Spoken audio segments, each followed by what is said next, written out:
ముఖ్య అతిథి collector sir గారికి, అందరు డిస్ట్రిక్ట్ ఆఫీసర్స్కి, అందరు స్కూల్ ప్లస్ కాలేజ్ స్టూడెంట్స్కి అందరికీ నా నమస్కారాలు. మొదటిగా అందరికీ చాలా చాలా కాంగ్రాచ్యులేషన్స్. ఈ అన్ని కాంపిటీషన్లో మీరు అందరూ కూడా చాలా ఉత్సాహంగా పార్టిసిపేట్ చేశారు. దాంట్లో కొంతమందికి ఫస్ట్, సెకండ్, థర్డ్ ప్రైజ్ వచ్చింది. దానికంటే మోస్ట్ ఇంపార్టెంట్ అంటే పార్టిసిపేషన్ ఇన్ డిఫరెంట్ యాక్టివిటీస్ అది అందరు చేశారు. కాబట్టి అందరికీ మొదటిగా కాంగ్రాచ్యులేషన్స్. ప్రతి సంవత్సరం మనం ఈ వరల్డ్ టూరిజం డే అని జరుపుకుంటున్నాము.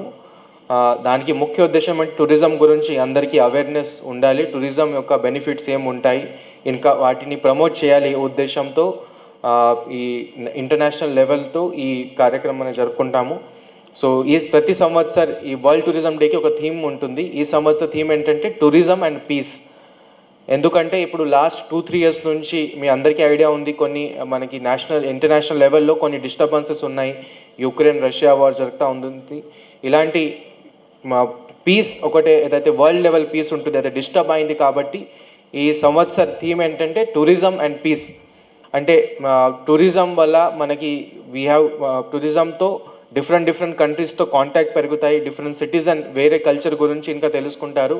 కాబట్టి ఒక ట్రస్ట్ డెవలప్ అవుతుంది. దీంతోనే ఇంకా వార్ కానీ డిస్టర్బెన్సెస్ తగ్గించి ఒక వరల్డ్ పీస్ అని ఎస్టాబ్లిష్ అవుతుంది.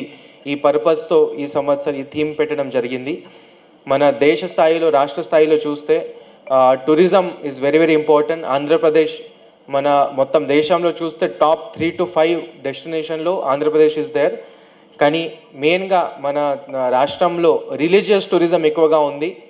కానీ ఆంధ్రాలో చూస్తే చాలా పొటెన్షియల్ ఇంకా ఉంది. టూరిజం న్యాచురల్ బ్యూటీ కావచ్చు, హెరిటేజ్ కావచ్చు, చాలా వాటికి హిస్టారికల్ ప్లేసెస్ ఉన్నాయి, వేరియస్ బుద్ధిస్ట్ సైట్స్ కూడా ఉన్నాయి.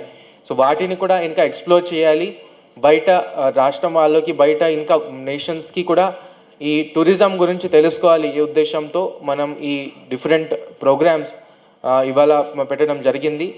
దీంతోపాటు జిల్లా స్థాయిలో కూడా ఇవాళ ఎడ్యుకేషనల్ టూరిజం మీద ఎక్కువగా ఫోకస్ చేశాము. బికాజ్ ఏదైతే మనకి హెరిటేజ్ ఉంది, it is very old heritage. Thotlakonda site ఏదైతే ఉంది, it is almost 2,000 to 3,000 year old site. కానీ వాటి గురించి చాలా తక్కువ మందికి ఐడియా ఉంది. చాలామంది స్కూల్ పిల్లలకి అంత మంచి హెరిటేజ్ మన వైజాగ్లో ఉంది, అది కూడా ఐడియా లేదు. కాబట్టి ఇలాంటి హెరిటేజ్ టూర్ కానీ ఎడ్యుకేషనల్ టూరిజం పెట్టడం జరిగింది. ఇక్కడ వచ్చిన అందరు స్టూడెంట్కి నాకు విజ్ఞప్తి ఏంటంటే, మీరు ఇంకా ఇలాంటి ప్లేసెస్ విజిట్ చేయాలి, వాటి గురించి ఇంకా రీసెర్చ్ చేయాలి. మీరు గూగుల్లో కూడా కొంత రీసెర్చ్ చేస్తే మీకు ఆ ప్లేసెస్ గురించి, హెరిటేజ్ ప్లేసెస్ గురించి ఇంకా మంచి ఐడియా వస్తుంది. వైజాగ్తో పాటు ఇక్కడ పక్కన జిల్లాలో కూడా డిఫరెంట్ బుద్ధిస్ట్ ప్లేసెస్ కూడా ఉన్నాయి, ఇంకా హెరిటేజ్ ప్లేసెస్ ఉన్నాయి. వాటిని కూడా మీరు విజిట్ చేస్తే ఇంకా మీ నాలెడ్జ్ పెరుగుతుంది, మీ కెరియర్లో కూడా ఈ డెఫినెట్గా ఉపయోగపడుతుంది. ఈ విజ్ఞప్తితో నేను సెలవు తీసుకున్నాను. ధన్యవాదాలు.